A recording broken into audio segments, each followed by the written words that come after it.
ina ka yar qalin badan buu galay dhibaato badan baa la soo maray maxaan ku dhahay 3 jeer ayaa dhakhtar lagu qalay alxayaad waa lagu jeexay awla waa lagu jeexay dhakhtarka weyn waa lagu jeexay kol lugtu ka jabay nuurad baa la geliyay xididadii iyo maxaan ku dhahay seedihii baa kala xidhmay adana dib baa loo qalay oo dib baa loo jabiyay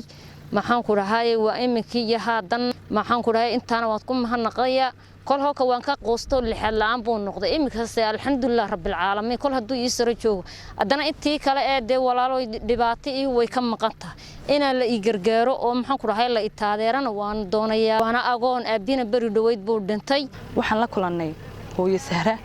iyo Xuseen Daahir Xuseen oo xaalad caafimaad dara ay hayso waliba oo ku nool degmada gargaara bari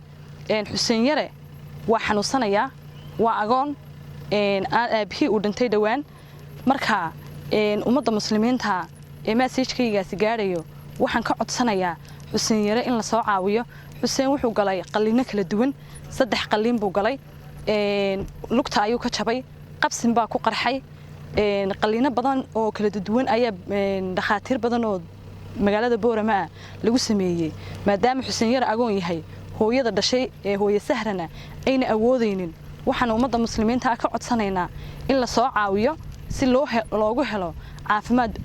dhakhaatiir caafimaad ama halkan meel ka duwan oo kale loo geyn karo marka mar labaad iyo mar saddexaadba waxaan ka codsanayaa ummadda Soomaaliyeed iyo ummadda afkayga